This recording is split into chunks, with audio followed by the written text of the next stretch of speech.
በስመ አብ ወወልድ ወመንፈስ ቅዱስ አሐዱ አምላክ። የሉቃስ ወንጌል ምዕራፍ 9። 12ቱንም ሐዋርያት ጠራና በአጋንንት ሁሉ ላይ ድውያንን የሚፈውሱ ዘንድ ኃይልንና ሥልጣንን ሰጣቸው። የእግዚአብሔርን መንግሥት እንዲሰብኩ ድውያንንና ሕሙማኑንም ሁሉ እንዲፈውሱ ላካቸው። እንዲህም አላቸው፣ በትርም ቢሆን ከረጢትም ቢሆን እንጀራም ቢሆን ወርቅም ቢሆን 2 ልብስም ቢሆን ለመንገድ ምንም አትያዙ። በምትገቡበት ቤት በዚያ ተቀመጡ፣ እስክትሄዱም ድረስ ከዚያ አትውጡ። የማይቀበሏችሁ ቢሆን ግን ከዚያች ከተማ ወጥታችሁ ምስክር ሊሆንባቸው የእግራችሁን ትቢያ አራግፉ። ወጥተውም በየአውራጃው መንደሮች ዞሩ፣ በስፍራውም ሁሉ ወንጌልን ሰበኩ፣ ድውያንንም ፈወሱ። የአራተኛው ክፍል ገዢ ሄሮድስም የተደረገውን ሁሉ ሰምቶ የሚናገረውን ያጣ ነበር። መጥምቁ ዮሐንስ ከሙታን ተለይቶ ተነሳ የሚሉ ነበሩና፣ ኤልያስ ተገለጠ የሚሉም ነበሩ፣ ከቀደሙት ነቢያት አንዱ ተነስቷል የሚሉም ነበሩና። ሄሮድስም እኔ የዮሐንስን ራስ አስቆረጥሁ፣ እንግዲህ ስለ እርሱ ሲወራ የምሰማው ይህ ማን ነው አለ። ሊያየውም ይሻ ነበር። ሐዋርያትን በተመለሱ ጊዜ ያደረጉትን ሁሉ ነገሩት። እርሱም ለብቻቸው ይዟቸው ቤተሳይዳ ከምትባል ከተማ አጠገብ ወዳለ ምድረ በዳ ወጡ። ሕዝቡም አውቀው ተከተሉት። እርሱም ተቀበላቸው፣ ስለ እግዚአብሔር መንግሥትም አስተማራቸው፣ ሊፈውሱ የሚሹትንም አዳናቸው። ቀኑም በመሸ ጊዜ 12ቱ ደቀ መዛሙርት መጥተው ያለንበት ምድረ በዳ ነውና በዙሪያችን ወዳሉ መንደሮችና ገጠሮች ሄደው እንዲያድሩ የሚበሉትንም እንዲያገኙ ሕዝቡን አሰናብት አሉት። እርሱ ግን እናንተ የሚበሉትን ስጧቸው አላቸው። እነርሱም ለዚህ ሁሉ ሕዝብ የሚበቃ ምግብ ልንገዛ ካልሄድን ከ5 እንጀራና ከ2 ዓሣ በቀር ሌላ በዚህ የለንም አሉት። ሰዎቹም 5,000 ያህሉ ነበር። ደቀ መዛሙርቱንም 50 በየክፍላቸው አስቀምጧቸው አላቸው። እንዲሁም አደረጉ። ሁሉም ተቀመጡ። 5ቱን እንጀራና 2ቱን ዓሣ ይዞ ወደ ሰማይ ተመለከተ፣ ባረከ፣ ቆርሶም ለሕዝቡ እንዲያቀርቡ ለደቀ መዛሙርቱ ሰጣቸው። ሁሉም በልተው ጠገቡ። ያነሱትም የተረፈው ቁርስራሽ 12 መሶብ ሞላ። ከዚህም በኋላ ብቻውን ሲጸልይ ደቀ መዛሙርቱም ከእርሱ ጋር ሳሉ ሰዎች ማን ይሉኛል ብሎ ጠየቃቸው። እነርሱም መልሰው መጥምቁ ዮሐንስ ነው የሚሉ አሉ፣ ኤልያስ ነው የሚሉህም አሉ፣ ከቀደሙት ነቢያት አንዱ ተነስቷል የሚሉህም አሉ አሉት። እርሱም እናንተስ ማን ትሉኛላችሁ አላቸው። ጴጥሮስም መልሶ አንተ የእግዚአብሔር መሲህ ነህ አለው። ይህንም ለማንም እንዳይናገሩ ገሠጻቸውና ከለከላቸው። ለሰው ልጅ ብዙ መከራ ያጸኑበት ዘንድ ሽማግሌዎችና የካህናት አለቆች ጻፎችም ይፈትኑት ዘንድ ይገድሉትም ዘንድ በሦስተኛውም ቀን ይነሣ ዘንድ አለው አላቸው። ሁሉንም እንዲህ አላቸው፣ ሊከተለኝ የሚወድ ሰው ራሱን ይካድ፣ ጨክኖም የሞቱን መስቀል ይሸከም፣ ዕለት ዕለትም ይከተለኝ። ሰውነቱን ሊያድን የሚወድ ሁሉ ይጥላታል፣ ስለ እኔ ሰውነቱን የጣለ ግን ያድናታል። ሰው ዓለሙን ሁሉ ቢገዛ ነፍሱንም ካጣ ምን ይረባዋል? በእኔና በቃል የሚያፍር ሁሉ የሰው ልጅ በክብሩ በአባቱም ክብር ቅዱሳን መላእክትን አስከትሎ ሲመጣ ያፍርበታል። እውነት እላችኋለሁ በዚህ ከቆሙት የእግዚአብሔርን መንግሥት እስኪያዩዋት ድረስ ሞትን የማይቀምሱ አሉ። ከዚህም ነገር በኋላ በ8ኛው ቀን ጌታችን ኢየሱስ ጴጥሮስን ያዕቆብንና ዮሐንስን ይዟቸው ሊጸልይ ወደ ተራራ ወጣ። ሲጸልይም የፊቱ መልክ ተለወጠ፣ ልብሱም ነጭ ሆነ፣ እንደ መብረቅም አብለጨለጨ። እነሆም 2 ሰዎች መጥተው ከእርሱ ጋር ይነጋገሩ ነበር። እነርሱም ሙሴና ኤልያስ ነበሩ። በክብርም ተገልጠው በኢየሩሳሌም ይደረግ ዘንድ ያለውን ክብሩንና መውጣቱን ተናገሩ። ጴጥሮስንና ከእርሱ ጋር የነበሩትንም ዓይኖቻቸው በእንቅልፍ ፈዘው አገኘ። በነቁም ጊዜ ክብሩንና ከእርሱ ጋር ቆመው የነበሩትን 2 ሰዎች አዩ። ከዚህም በኋላ ከእርሱ ሲለዩ ጴጥሮስ ጌታችን ኢየሱስን መምህር ሆይ እዚህ ብንኖር ለእኛ መልካም ነው። 3 ሰቀላዎችንም እንሥራ፣ አንዱን ለአንተ፣ አንዱንም ለሙሴ፣ አንዱንም ለኤልያስ አለው። የሚናገረውንም አያውቅም ነበር። ይህንም ሲናገር ደመና መጣና ጋረዳቸው። ወደ ደመናውም በገቡ ጊዜ ፈሩ። ከደመናውም ውስጥ የመረጥሁት ልጄ ይህ ነው፣ እርሱን ስሙት የሚል ቃል መጣ። ቃሉም ከመጣ በኋላ ጌታችን ኢየሱስ ብቻውን ተገኘ። እነርሱ ግን ዝም አሉ። ያዩትንና የሰሙትንም በዚያ ጊዜ ለማንም አልተናገሩም። በሁለተኛውም ቀን ከተራራው ወረዱ፣ ብዙ ሕዝብም ተቀበሉት። አንድ ሰውም በሕዝቡ መካከል ጮኾ እንዲህ አለው፣ መምህር ሆይ እርሱ ለእኔ አንድ ነውና ልጄን ታይልኝ ዘንድ እለምንሃለሁ። እነሆ ጋኔን ሊነጥቀኝ ነው፣ ድንገትም ያስጮኸዋል፣ ጥሎም ያፈራግጠዋል፣ አረፋም ያስደፍቀዋል፣ ቀጥቅጦ በጭንቅ ይተወዋል። እንዲያወጡትም ደቀ መዛሙርትህን ለመንኋቸው፣ ነገር ግን ማውጣት ተሳናቸው። ጌታችን ኢየሱስም መልሶ የማታምን ከዳተኛ ትውልድ እስከ መቼ ከእናንተ ጋር እኖራለሁ? እስከ መቼ ስታገሳችኋለሁ? ልጅህን ወደዚህ አምጠው አለው። ሲያመጣውም ጋኔኑ ጣለውና አፈራገጠው። ጌታችን ኢየሱስም ያን ክፉ ጋኔን ገሠጸው፣ ልጁንም አዳነው፣ ለአባቱም ሰጠው። ሁሉም ከእግዚአብሔር ታላቅነት የተነሳ አደነቁ። እነርሱም ጌታችን ኢየሱስ ባደረገው ታምራት ሁሉ ሲደነቁ ደቀ መዛሙርቱን እንዲህ አላቸው፣ እናንተስ ይህን ነገር በልባችሁ አኑሩት፣ የሰው ልጅ በሰዎች እጅ ተላልፎ ይሰጥ ዘንድ አለውና። እነርሱ ግን ይህን ነገር አላስተዋሉትም፣ እንዳይመረምሩት ከእነርሱ የተሰወረ ነውና፣ ስለዚህ ነገርም እንዳይጠይቁት ይፈሩት ነበርና። እርስ በርሳቸውም ከእነርሱ ማን እንደሚበልጥ አሰቡ። ጌታችን ኢየሱስም በልቡናቸው የሚያስቡትን አወቀባቸውና አንድ ሕፃን ወስዶ በመካከላቸው አቆመው፣ እንዲህም አላቸው፣ በስሜ እንደዚህ ያለውን ሕፃን የሚቀበል እኔን ይቀበላል፣ እኔንም የሚቀበል የላከኝን ይቀበላል። ራሱን ከሁሉ ዝቅ የሚያደርግ እርሱ ታላቅ ይሆናል። ዮሐንስም መልሶ መምህር ሆይ በስምህ ጋኔን ሲያወጣ ያየነው አንድ ሰው አለ፣ ከእኛም ጋር አልተከተለህምና ከለከልነው አለው። ጌታችን ኢየሱስም አትከልክሉት፣ ባላጋራችሁ ካልሆነ ባልንጀራችሁ ነውና አላቸው። የመውጣቱ ወራትን በቀረበ ጊዜ ወደ ኢየሩሳሌም ለመሄድ ፊቱን አቀና። በፊቱም መልእክተኞችን ላከ። ሄደውም ያዘጋጁለት ዘንድ ወደ ሰማርያ ከተማ ገባ። ነገር ግን አልተቀበሉትም፣ ፊቱን ወደ ኢየሩሳሌም አቅንቶ ነበርና። ደቀ መዛሙርቱ ያዕቆብና ዮሐንስም ይህን ባዩ ጊዜ አቤቱ ኤልያስ እንዳደረገ እሳት ከሰማይ ወርዶ ያጥፋቸው እንድንል ትፈቅዳለህን? አሉት። እርሱ ግን ዘወር ብሎ ከምን መንፈስ እንደሆናችሁ አታውቁም ብሎ ገሰጻቸው። የሰው ልጅ የሰውን ነፍስ ሊያድን እንጂ ሊያጠፋ አልመጣም። ወደ ሌላም መንደር ሄዱ። ከዚህ በኋላ በመንገድ ሲሄዱ አንድ ሰው መምህር ወደምትሄድበት ልከተልህን አለው። ጌታችን ኢየሱስም ለቀበሮዎች ጉድጓድ አላቸው፣ ለሰማይ ወፎችም ጎጆ አላቸው፣ የሰው ልጅ ግን ራሱን የሚያስጠጋበት የለውም አለው። ሌላውንም ተከተለኝ አለው። እርሱ ግን አቤቱ በፊት ሂጄ አባቴን እንድቀብረው ፍቀድልኝ አለው። ጌታችን ኢየሱስም ሙታኖቻቸውን ይቀብሩ ዘንድ ሙታንን ተዋቸው፣ አንተ ግን ሂድና የእግዚአብሔርን መንግሥት ስበክ አለው። ሦስተኛውም አቤቱ ልከተልህን? ነገር ግን ሄጄ ቤተሰቦችን ሁሉ እንድሰናበት ፍቀድልኝ አለው። ጌታችን ኢየሱስም ማንም እርፍ ይዞ እያረሰ ወደ ኋላው የሚመለከት ለእግዚአብሔር መንግሥት የተገባ አይሆንም አለው። የሉቃስ ወንጌል ምዕራፍ 10። ከዚህም በኋላ ጌታችን ሌሎች 70 ሰዎችን መረጠ። ሁለት ሁለት አድርጎም ሊሄድበት ወዳለው ከተማና መንደር በፊቱ ላካቸው። ጌታችን ኢየሱስም አላቸው፣ መከሩ ብዙ ነው፣ ሠራተኛው ግን ጥቂት ነው። እንግዲህ ለመከሩ ሠራተኛ ጨምሮ ይልክ ዘንድ ባለመከሩን ለምኑት። ሂዱ፣ እነሆ እኔ እንደ በጎች በተኩላዎች መካከል እልካችኋለሁ። ከረጢትም ስልቻም ጫማም ምን አትያዙ። በመንገድም ማንንም ሰላም አትበሉ። ወደ ገባችሁበት ቤትም አስቀድማችሁ ለዚህ ቤት ሰዎች ሰላም ይሁን በሉ። በዚያም የሰላም ልጅ ቢኖር ሰላማችሁ ያድርበታል፣ ያለዚያ ግን ሰላማችሁ ይመለስላችኋል። በዚያም ቤት ተቀመጡ፣ ከእነርሱ የተገኘውንም ብሉ ጠጡም፣ ለሠራተኛ ዋጋው ይገባዋልና። ከቤትም ወደ ቤት አትሄዱ። ወደ ማናቸውም ከተማ ብትገቡ የዚያ ከተማ ሰዎችን ቢቀበሏችሁ ያቀረቡላችሁም ብሉ፣ በውስጧ የሚገኙትን ድውያንንም ፈውሱ፣ የእግዚአብሔርን መንግሥት ወደ እናንተ ቀርባለች በሏቸው። ነገር ግን ወደ ማናቸውም ከተማ ብትገቡ የዚያች ከተማ ሰዎችን ባይቀበሏችሁ ወደ አደባባይዋ ወጥታችሁ የእግራችሁን ትቢያ አራግፉ። እንዲህም በሉ፣ ከከተማችሁ የተጣበቀብንን ትቢያ እንኳን እናራግፍላችኋለን። ነገር ግን የእግዚአብሔር መንግሥት ወደ እናንተ እንደቀረበች ይህን እወቁ። በፍርድ ቀን ሰዶም ከዚያች ከተማ ይልቅ እንደምትሻል ይቅርታንም እንደምታገኝ እነግራችኋለሁ። ኮራዚ ወዮልሽ! ቤተሳይዳ ወዮልሽ!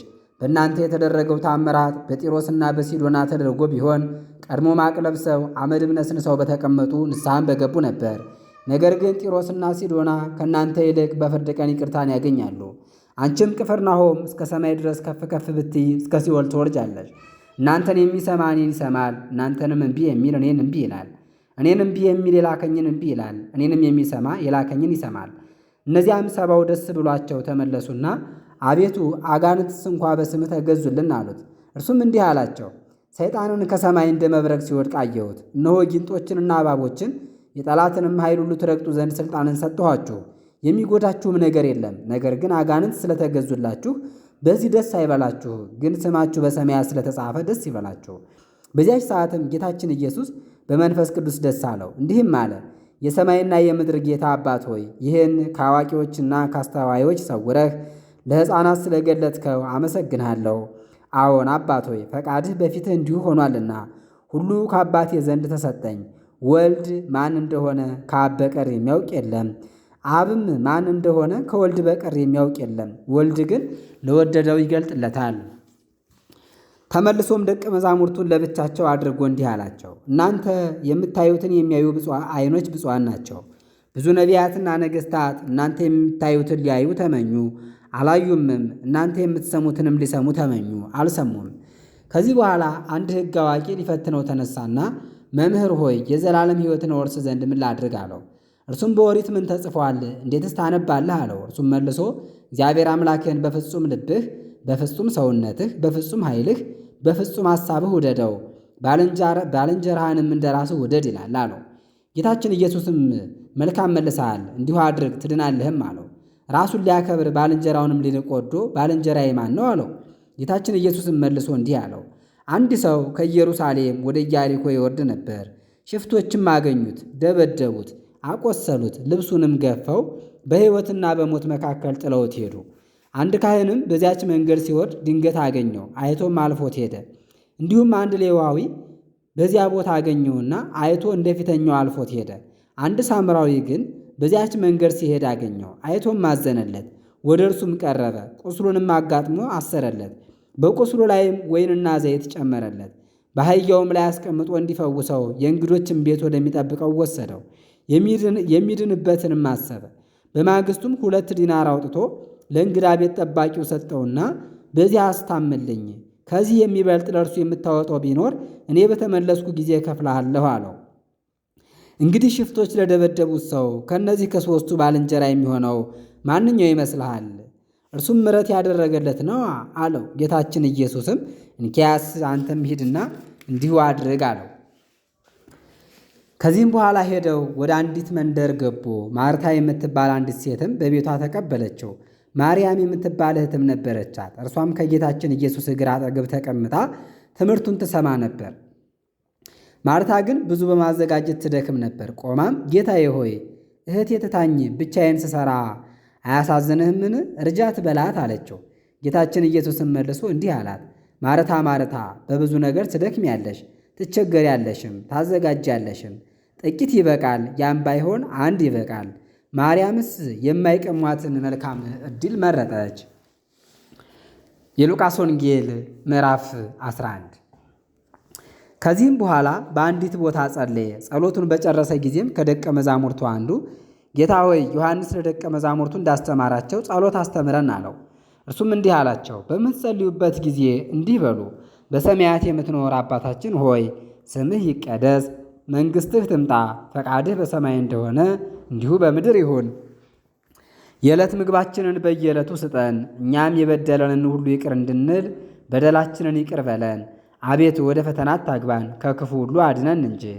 እንዲህም አላቸው፣ ከመካከላችሁ ወዳጅ ያለው ሰው ቢኖር በመንፈቀ ሌሊትም ወደ እርሱ ሄዶ እንዲህ ቢለው፣ ወዳጄ ሆይ 3 እንጀራ አበድረኝ፣ ወዳጄ ከመንገድ መጥቶብኛልና የማቀርብለት የለኝም።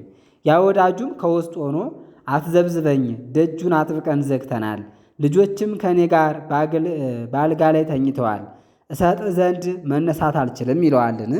ወዳጁ ስለሆነ ሊሰጠው ባይነሳ እንኳ እንዳይበዘብዘው ተነስቶ የወደደውን ያህል ይሰጠዋል። እኔም እላችኋለሁ ለምኑ ይሰጣችኋልም፣ ፈልጉ ታገኛላችሁም፣ ደጅ ምቱ ይከፈትላችኋልም። የሚለምን ሁሉ ይሰጠዋልና የሚፈልግም ያገኛልና ደጅ ለሚመታም ይከፈትለታልና። ከእናንተ መካከል ልጁ ዳቦ የሚለምነው አባት ቢኖር ድንጋይ ይሰጠዋልን? ዓሣ ቢለምነውስ በዓሣ ፋንታ እባብን ይሰጠዋልን? ወይስ እንቁላል ቢለምነው በእንቁላል ፋንታ ጊንጥ ይሰጠዋልን? እናንተ ክፉዎች ስትሆኑ ለልጆቻችሁ መልካም ስጦታን መስጠትን የምታውቁ ከሆነ የሰማይ አባታችሁማ ለሚለምኑት መልካሙን ሀብተ መንፈስ ቅዱስ እንዴት አብዝቶ የሰጣቸው ይሆን? ዲዳና ደንቆሮ ጋኔንም ያወጣ ነበር። ጋኔኑም በወጣ ጊዜ ዲዳና ደንቆሮ የነበረው ተናገረ፣ ሰዎችም አደነቁ። ነገር ግን ከመካከላቸው በአጋንንት አለቃ በብዔልዜቡል አጋንንትን ያወጣቸዋል ያሉ ነበሩ። እርሱም መልሶ ሰይጣን ሰይጣንን ማውጣት እንደምን ይቻለዋል አላቸው። ሌሎችም ሊፈትኑት ከእርሱ ዘንድ ከሰማይ ምልክትን ይፈልጉ ነበር። እርሱ ግን የሚያስቡትን አወቀባቸውና እንዲህ አላቸው፣ እርስ በርሷ የምትለያይ መንግሥት ሁሉ ትጠፋለች። ቤትም እርስ በርሱ ቢለያይ ያ ቤት ይወድቃል። ሰይጣንስ እርስ በርሱ ከተለያየ መንግሥቱ እንዴት ይጸናል? በአጋንንት አለቃ በብዔልዜቡል አጋንንትን ያወጣል ትላላችሁና፣ እኔ በብዔልዜቡል አጋንንትን የማወጣ ከሆነ ልጆቻችሁ በምን ያወጧቸዋል? ስለዚህ እነርሱ ይፋረዷችኋል። እኔ በእግዚአብሔር ጣት አጋንንትን የማወጣ ከሆነ እንግዲህ አሁን የእግዚአብሔር መንግሥት ወደ እናንተ ደርሳለች። ኃይለኛ ሰው በጦር መሳሪያ ቤቱን የጠበቀ እንደሆነ ገንዘቡ ሁሉ ደህና ይሆናል። ከእርሱ የሚበረታው ቢመጣና ቢያሸንፈው ግን ይታመንበት የነበረውን የጦር መሳሪያውን ይገፈዋል፣ የማረከውንና የዘረፈውን ገንዘቡንም ይወስዳል። ከእኔ ጋር ያልሆነ ባለጋራዬ ነው፣ ከእኔ ጋር የማይሰበሰብም ይበትንብኛል። ክፉ ጋኔንም ከሰው በወጣ ጊዜ ውሃ ወደሌለበት ምድረ በዳ ይሄዳል፣ የሚያርፍበትንም መኖሪያ ይሻል። ያላገኘ እንደሆነ ወደ ወጣሁበት ቤት ይመለሳለሁ ይላል። በመጣም ጊዜ ተጠርጎ አጊጦም ያገኘዋል። ከዚህም በኋላ ይሄድና ከእርሱ የሚከፉ ሌሎች ባልንጀሮቹን 7 አጋንንት ያመጣል። ገብተውም በዚያ ሰው ያድሩበታል። ለዚያ ሰውም ከፊተኛው ይልቅ የኋለኛው የከፋ ይሆንበታል። ከዚህም በኋላ ይህን ሲናገር ከሕዝቡ መካከል አንዲት ሴት ድምጿን አሰምታ የተሸከመች ማኅፀን ብፅዕት ናት፣ የጠባሃቸው ጡቶችም ብፁዓት ናቸው አለችው። እርሱም ብፁዓንስ የእግዚአብሔርን ቃል ሰምተው የሚጠብቁ ናቸው አላት። ብዙ ሰዎችም ተሰብስበው ሳሉ እንዲህ ይላቸው ጀመር፣ ይህች ትውልድ ክፉ ናት፣ ምልክትም ትሻለች። ነገር ግን ከነቢዩ ከዮናስ ምልክት በቀር ምልክት አይሰጣትም። ዮናስ ለነነዌ ሰዎች ምልክት እንደሆናቸው የሰው ልጅም ለዚች ትውልድ እንዲሁ ምልክት ይሆናታል። የአዜብ ንግሥት በፍርድ ቀን ከዚች ትውልድ ጋር ተነስታ ትፋረዳቸዋለች። የሰሎሞንን ጥበብ ልትሰማ ከምድር ዳርቻ መጥታለችና፣ እነሆ ከሰሎሞን የሚበልጥ በዚህ አለ። የነነዌ ሰዎች በፍርድ ቀን ከዚች ትውልድ ጋር ተነስተው ይፋረዷታል፣ ያሳፍሯታልም። ዮናስ በሰበከላቸው ጊዜ ንስሐ ገብተዋልና፣ እነሆ ከዮናስ የሚበልጥ ከዚህ አለ። በስውር ቦታ ወይም ከዕንቅብ በታች ሊያኖራት መብራትን የሚያበራ የለም። የሚመላለሱ ሁሉ ብርሃንን ያዩ ዘንድ በመቅረዟ ላይ ያኖራታል እንጂ። የሰውነት መብራት ዓይንህ ነው። ዓይንህ ብሩህ ከሆነ ሰውነትህ ሁሉ ብሩህ ነው። ዓይንህ ታማሚ ቢሆን ግን ሰውነትህ ሁሉ ጨለማ ነው።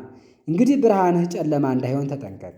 ሰውነትህ ሁሉ ብሩህ ከሆነ በአንተም ላይ ምንም ጨለማ ባይኖርብህ የመብረቅ ብርሃን እንደሚያበራልህ ሁለንተናህ ብሩህ ይሆናል። ይህንም ሲነግራቸው አንድ ፈሪሳዊ በእርሱ ዘንድ ምሳ እንዲበላ ለመነው። ገብቶም ለምሳ ተቀመጠ። ፈሪሳዊውም አይቶ አደነቀ፣ ምሳ ለመብላት እጁን አልታጠበም ነበርና።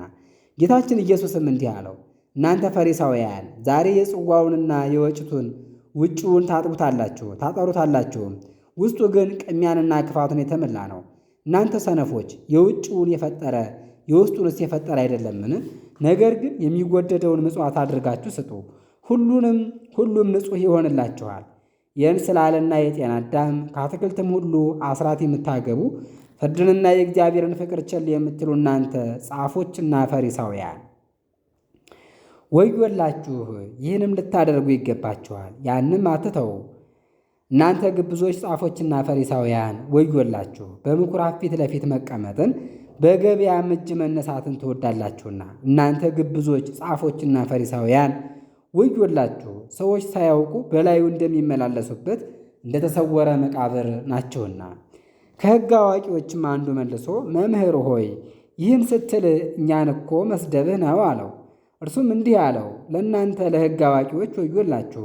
ሰውን ከባድ ሸክም ታሸክሙታላችሁ፣ እናንተ ግን ያን ሸክም በአንዲት ጣታችሁ እንኳን አትነኩትም።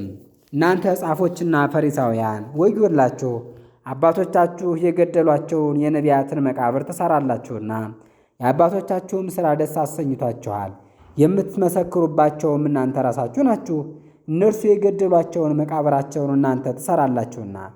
ስለዚህ የእግዚአብሔር ጥበቡ እንዲህ አለች፣ እነሆ እኔ ነቢያትንና ሐዋርያትን ወደ እነርሱ ልካለሁ፣ ከእነርሱም ይገድላሉ ያሳድዳሉም። ዓለም ከተፈጠረ ጀምሮ እስከዚች ትውልድ ድረስ ስለፈሰሰው ስለ ነቢያት ሁሉ ደም ይበቀላቸው ዘንድ ከአቤል ደም ጀምሮ በመሠዊያውና በቤተ መቅደሱ መካከል እስከገደሉት እስከ ዘካርያስ ደም ድረስ እውነት እላችኋለሁ ከዚች ትውልድ ይፈለጋል። እናንተ ጻፎችና ፈሪሳውያን ወዮላችሁ!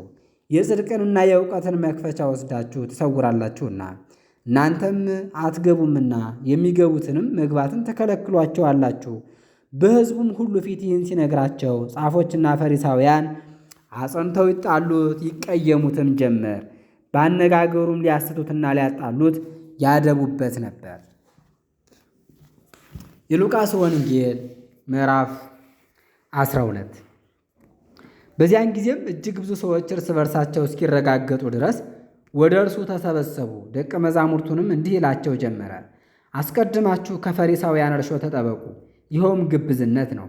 የማይገለጥ የተሰወረ የማይታይም የተሸሸገ የለምና። በጨለማ የምትናገሩትን በብርሃን ይሰማል፣ በእልፍኝም ውስጥ በጆሮ የምትንሾካሾኩትን በሰገነት ይሰማል ነው ያኛው። ለእናንተ ለወዳጆች እላችኋለሁ፣ ሥጋችሁን የሚገድሉትን አትፍሯቸው፣ ከዚህም የበለጠ ማድረግ የሚችሉት የላቸውም። ነገር ግን የምትፈሩትን አሳያችኋለሁ። እናንተስ ከገደለ በኋላ ወደ ገሃነም ሊጥል ሥልጣን ያለውን ፍሩት። አዎ እላችኋለሁ፣ እርሱም ፍሩት። 5 ወፎች በ2 ሻሚ ማኅለቅ ይሸጡ የለምን? ከእነርሱ አንዲቱስ እንኳ በእግዚአብሔር ፊት አትረሳም። የእናንተስ የራስ ጠጉራችሁ ሁሉ የተቆጠረ ነው። እንግዲህ አትፍሩ፣ ከብዙ ወፎች እናንተ ትበልጣላችሁና። እላችኋለሁ በሰው ፊት የሚያምንብኝን ሁሉ እኔም በእግዚአብሔር መላእክት ፊት አምነዋለሁ። በሰው ፊት የሚክደኝን ግን እኔም በእግዚአብሔር መላእክት ፊት እክደዋለሁ። በሰው ልጅ ላይ የስድብ ቃል የሚናገር ሁሉ ይሰረይለታል። በመንፈስ ቅዱስ ላይ የስድብ ቃል የሚናገር ግን በዚህ ዓለምም ሆነ በሚመጣው ዓለም አይሰረይለትም። ወደ አደባባይ ወደ ሹሞቹና ወደ ነገሥታቱ ወደ መኳንንቱም በሚወስዷችሁ ጊዜ የምትሉትንና የምትናገሩትን አታስቡ። ያን ጊዜ በእናንተ ላይ የሚናገረው መንፈስ ቅዱስ ነውና። ከሕዝቡም አንዱ መምህር ሆይ ርስቴን እንዳያካፍለኝ እንዲያካፍለኝ ለወንድሜ ንገረው አለው። ጌታችን ኢየሱስም አንተ ሰው በእናንተ ላይ አካፋይና ዳኛ አድርጎ ማን ሾመኝ አለው። እወቁ፣ ከቅሚያም ሁሉ ተጠበቁ፣ ሰው የሚድን ገንዘብ በማብዛት አይደለምና አላቸው። ምሳሌም መሰለላቸው እንዲህም አላቸው። እርሻው የበጀለትና ሀገር የተመቸው አንድ ባለጸጋ ሰው ነበረ።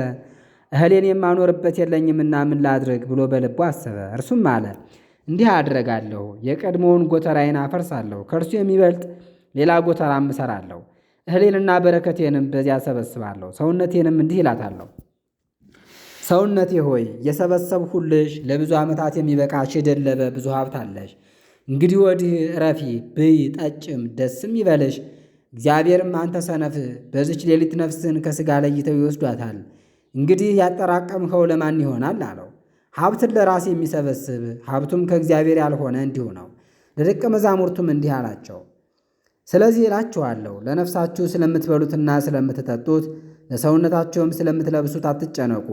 ነፍስ ከምግብ ትበልጣለችና ሰውነትም ከልብስ ይበልጣልና። የማይዘሩትንና የማያጭዱትን ጎተራና ጉድጓድ የሌላቸውን የቁራዎችን ጫጭቶች ተመልከቱ፣ እግዚአብሔር ግን ይመግባቸዋል። እንግዲህ እናንተ ከወፎች እንዴት እጅግ አትበልጡም? ከእናንተስ አስቦ በቁመቱ ላይ 1 ክንድ መጨመር የሚቻለው ማን ነው? ይህን ቀላሉን የማትችሉ ከሆነ በሌላው ለምን ትጨነቃላችሁ? እነሆ አበባዎችን እንደሚያድጉ ተመልከቱ፣ አይፈትሉም፣ አይደክሙም። ነገር ግን እላችኋለሁ ሰሎሞን እንኳ በክብሩ ዘመን ሁሉ ከእነርሱ እንዳንዱ አልለበሰም። እነሆ ዛሬ ያለውን ነገም ወደ እሳት የሚጣለውን የአበባ አገዳ እግዚአብሔር እንዲህ የሚያደርገው ከሆነ እናንተ እምነት የጎደላችሁ ለእናንተማ እንዴት አብልጦ አያደርግላችሁ? እናንተም የምትበሉትንና የምትጠጡትን አትፈልጉ፣ ወዲያና ወዲህም አትበሉ፣ አትጨነቁለትም። ይህን ሁሉ በውጭ ያሉ የዓለም አሕዛብ ይሹታልና። ለእናንተስ አባታችሁ ይህን ሁሉ እንደምትሹት ያውቃል። ነገር ግን የእግዚአብሔርን መንግሥትና ጽድቅ ሹ፣ ይህም ሁሉ ይጨመርላችኋል። አንተ ታናሽ መንጋ አትፍራ፣ አባታችሁ መንግሥቱን ሊሰጣችሁ ወዷልና። ሀብታችሁን ሽጣችሁ ምጽዋት ስጡ፣ ሌባ በማያገኝበት ነቀዝም በማያበላሽበት የማያረጅ ከረጢት የማያልቅም መዝገብ በሰማያት ለእናንተ አድርጉ። መዝገባችሁ ካለበት ልባችሁ በዚያ ይኖራልና። ወገባችሁ የታጠቀ መብራታችሁም የበራ ይሁን። እናንተም በመጣና በር በመታ ጊዜ ወዲያው ይከፍቱለት ዘንድ ከሰርግ እስኪመለስ ጌታቸውን እንደሚጠብቁ ሰዎች ሁኑ። ጌታቸው በመጣ ጊዜ እንዲህ ሲያደርጉና ሲተጉ የሚያገኛቸው አገልጋዮች ብፁዓን ናቸው። እውነት እላችኋለሁ ወገቡን ታጥቆ በማዕድ ያስቀምጣቸዋል፣ እየተመላለሰም ያገለግላቸዋል። ከሌሊቱ በሁለተኛው ወይም በሦስተኛው ክፍል ቢመጣና እንዲሁ ቢያገኛቸው እነዚህ አገልጋዮች ብፁዓን ናቸው። ነገር ግን ይህን እወቁ፣ ባለቤት ሌባ የሚመጣበትን ጊዜ ቢያውቅ ተግቶ በጠበቀ፣ ቤቱንም እንዲቆፍሩት ባልፈቀደም ነበር። እናንተም ተዘጋጅታችሁ ኑሩ፣ የሰው ልጅ ባልጠረጠራችሁበት ሰዓት ይመጣልና። ጴጥሮስም አቤቱ ይህን ምሳሌ የምትናገረው ለእኛ ነውን ወይስ ለሁሉ ነው አለው። ጌታችንም እንዲህ አለው፣ ምግባቸውን በየጊዜው ይሰጣቸው ዘንድ ጌታው በቤተሰቡ ላይ የሚሾመው ደግ ታማኝና ብልህ መጋቢ ማን ይሆን? ጌታው በመጣ ጊዜ እንዲህ ሲያደርግ የሚያገኘው አገልጋይ ብፁዕ ነው። እውነት እላችኋለሁ በሀብቱ ሁሉ ላይ ይሾመዋል። ነገር ግን ያ ክፉ አገልጋይ በልቡ ጌታዬ ቶሎ አይመጣም ቢል በጌታው ቤት ያሉትንም ወንዶችንና ሴቶችን አገልጋዮች ሊደበድብና ሊያጉላላ ቢጀምር ከሰካራሞችም ጋር ቢበላና ቢጠጣ ቢሰክርም የዚህ አገልጋይ ጌታ ባልጠረጠረው ዕለት ባላወቀውም ሰዓት መጥቶ ከሁለት ይሰነጥቀዋል። ዕድሉንም ከማይታመኑ ጋር ያደርገዋል። የጌታውን ፈቃድ አውቆ እንደ ፈቃዱ የማይሰራና የማያዘጋጅ የዚያ አገልጋይ ቅጣቱ ብዙ ነው። ያላወቀ ግን ባይሰራም ቅጣቱ ጥቂት ነው። ብዙ ከሰጡት ብዙ ይፈልጉበታልና፣ ጥቂት ከሰጡትም ጥቂት ይፈልጉበታልና። በምድር ላይ እሳትን አምጥቻለሁ፣ እርሷን ከማንደድ በቀር ምን እሻለሁ? ነገር ግን የምጠመቃት ጥምቀት አለችኝ፣ እስክፈጽማትም ድረስ እጅግ እታገሳለሁ። ሕዝቡንም እንዲህ አላቸው፣ ለምድር ሰላምን ያመጣሁ ይመስላችኋልን? እላችኋለሁ አይደለም፣ ሰይፍንና መለያየትን ነው እንጂ። ከእንግዲህስ ወዲህ 5 ሰዎች በአንድ ቤት ቢኖሩ 3ቱ ከሁለቱ ሁለቱም ከ3ቱ ይለያሉ። አባት ከልጁ ልጅም ከአባቱ ይለያል። እናት ከልጇ ልጅም ከእናቷ ትለያለች። አማት ከምራቷ ምራትም ከአማቷ ትለያለች። ከዚህም በኋላ ሕዝቡን እንዲህ አላቸው፣ ደመና በምዕራብ በኩል ደምኖ ባያችሁ ጊዜ ዝናብ ይመጣል ትላላችሁ፣ እንዲሁም ይሆናል። የአዜብ ነፋስ በነፈሰ ጊዜም ድርቅ ይሆናል ትላላችሁ፣ እንዲሁም ይሆናል። እናንተ ግብዞች የሰማዩንና የምድሩን ፊት መመርመር ታውቃላችሁ፣ ነገር ግን እነዚህን ዘመናት መመርመርን እንዴት አታውቁም? እናንተ ራሳችሁ እውነቱን ለምን አትፈርዱም? ከባላጋራህ ጋር ወደ ሹም በምትሄድበት ጊዜ ወደ ዳኛ እንዳይወስድህ በመንገድ ሳለ ታረቅ፣ ዕዳህንም ክፈል። ዳኛው ለሎሌው አሳልፎ ይሰጣልና፣ ሎሌውም በወህኒ ቤት ያስርሃል። ያለብህን የመጨረሻዋን ግማሽ ሳንቲም ቢሆን እስክትጨርስ ድረስ አትወጣም እልሃለሁ። ምዕራፍ 13 ይቀጥላል። ረድኤተ እግዚአብሔር አይለየን።